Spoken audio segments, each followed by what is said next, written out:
Olá, meus amigos. No estudo de hoje do livro Pão Nosso, nós vamos refletir sobre o capítulo 125, titulado por Emmanuel, Separação. E o trecho que ele nos traz de início para a reflexão, nós vamos encontrar no Evangelho de João, capítulo 16, versículo 7. Todavia, digo-vos a verdade, a vós convém que eu vá. Jesus. Então aqui é uma passagem conhecida, onde Jesus diz aos discípulos ali que convém que ele vá embora, que de fato ele passe pelo processo do desencarne, e a gente fica, poxa, mas como assim convém que o mestre vá? E aí ele traz como título separação. Então, essa separação do Cristo em relação à terra, em relação aos seus discípulos naquele momento, e a continuação da frase dele é: a vós convém que eu vá, porque se eu não for, não virá a vós o Consolador, mas se for, eu vos enviarei.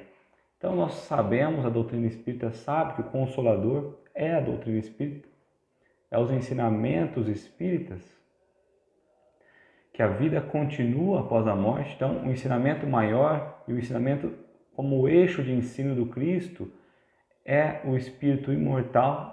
Ele vem trazer Jesus nessa fala, que se ele for, ele consegue trazer para nós o Consolador, o consolo.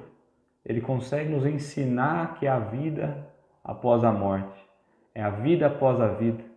Ele vai nos trazer que existe uma vida, o reino de Deus, como ele tanto falou no Evangelho. Se ele for, ele consegue trazer isso para nós, os ensinamentos disso. E Emmanuel começa nesse primeiro parágrafo. Semelhante declaração do Mestre ressoa em nossas fibras mais íntimas. Ninguém sabia amar tanto quanto ele. Contudo, era o primeiro a reconhecer a conveniência da partida em favor dos companheiros. Então, ninguém sabia amar tanto quanto Cristo. Ninguém sabia amar tanto quanto Jesus. E ele sabia que mesmo que ele fosse, ele traria um benefício aos companheiros. Que essa separação não seria prejudicial, pelo contrário, talvez a separação seria necessária para o crescimento. Isso se faz necessário olhando para o dia a dia nosso, olhando para a nossa vida. As separações dolorosas, às vezes, no nosso íntimo, é porque nós ainda não temos essa compreensão que o Cristo queria trazer lá naquele momento já. Então, às vezes, olhamos o cenário, nos desesperamos e não entendemos o que a separação quer dizer. Qual é o significado exato da separação? Porque Cristo, que mais amou, sabia que não estava sendo separado, às vezes distanciado, a fim de dar espaço para o crescimento. O que teria acontecido se Jesus teimasse em permanecer? E assim somos nós, né? Diariamente teimamos em permanecer naquele local que às vezes não é o nosso. E o que teria acontecido com Jesus se ele tivesse passado pelo momento da crucificação e tivesse permanecido? Será que ele teria conseguido trazer os ensinamentos que ele nos deixou até hoje? Será que a história haveria de ser diferente? O que mais ele poderia ter deixado para nós? Que a morte não deixou, que a separação não deixou. Porque às vezes a separação marca no nosso psiquismo, marca na nossa memória, e é aí que nós conseguimos levar no além da vida. Provavelmente, as multidões terrestres teriam acentuado as tendências egoístas, consolidando-as. Então, a multidão, se ele tivesse não sido crucificado, desencarnado naquele momento, a multidão egoísta olharia para aquilo que interessaria e nem daria bola, às vezes, para tudo que ele havia mostrado. Mas pela maneira como foi, pela simplicidade, pelo entendimento, pelo amor do Cristo, pela aceitação, inclusive, da crucificação, todos olharam ele de uma forma diferente. Mesmo os atos egoístas foram superados pelo exemplo que ele deixou. Somos egoístas, mas sabemos que estamos errados, porque a conduta correta é a conduta do Cristo. Porque o divino amigo havia buscado Lázaro no sepulcro ninguém mais se resignaria à separação pela morte, porque se haverem limpado alguns leprosos, ninguém aceitaria, de futuro, a compreensão proveitosa das moléstias físicas. O resultado lógico seria a perturbação geral do mecanismo evolutivo.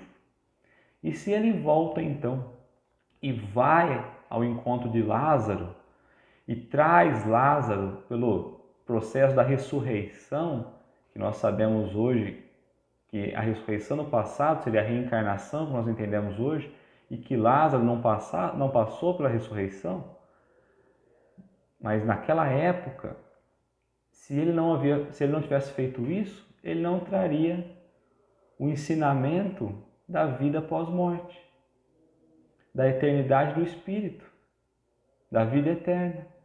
Quando ele faz isso, ele está mostrando então que a vida continua. Quando ele vai até Madalena e fala, mas por que choras? Vai avisar que eu voltei, vai avisar. E ela vai então e ele volta. Ele está trazendo o maior ensinamento que nós poderíamos ter. Ali ele trazia os ensinamentos do Consolador prometido, de que a vida é eterna, de que a alma é eterna. Mas se ele não tivesse ido antes, se ele não tivesse passado pela separação, talvez o aprendizado não tivesse sido impresso no nosso íntimo.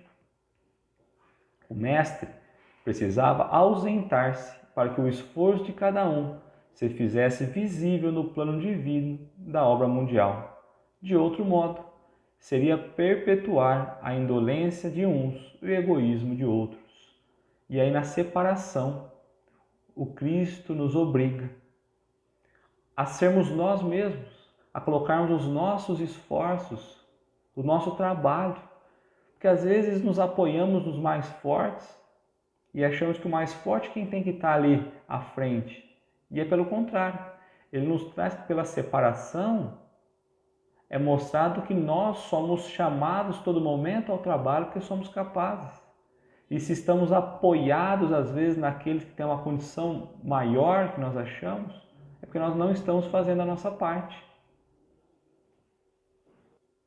Sob diferentes aspectos, repete-se diariamente a grande hora da família evangélica e nossos agrupamentos afins. Quantas vezes surgirá a viuvez, a orfandade, o sofrimento à distância, a perplexidade e a dor por elevada conveniência ao bem comum? E quando nós trazemos isso para o dia a dia, quantas vezes nós vamos ter ali a separação pela morte de um marido, de uma esposa, de um filho, de um pai, de um ente querido? E quanto que nós sofremos? Mas quando ele traz essa separação e mostra que nós só estamos afastados momentaneamente, ele nos mostra um conforto maior, nos traz um consolo maior. Então, o título separação aqui, e quando o Cristo nos coloca que convém ir, ele fala que o ir é um ensinamento, que o ir é um crescimento. Então, o fato de nos distanciarmos momentaneamente nos faz refletir e nos preparar para novos caminhos. Estamos distantes parciais, mas em pensamento continuamos ligados ainda que somos parte de uma família universal, a grande família divina. Então, que a separação ela não existe como sendo o fim, muito pelo contrário, ela é apenas o meio. E é através delas que nós aprendemos a lidar com as dores, lidar com os sofrimentos, nos preparar para algo maior. Recordai a presente passagem do Evangelho, quando a separação vos faça chorar, porque se a morte do corpo é renovação para quem parte, é também vida nova para os que ficam. E aqui, como reflexão, se nós sabemos que para aquele que vai é o retorno para a casa espiritual, que é uma nova oportunidade que ele está tendo de retornar para a verdadeira pátria, a verdadeira casa, também é uma oportunidade única para aqueles que ficam, de refletir, de entender se de fato fizeram tudo aquilo que poderiam fazer.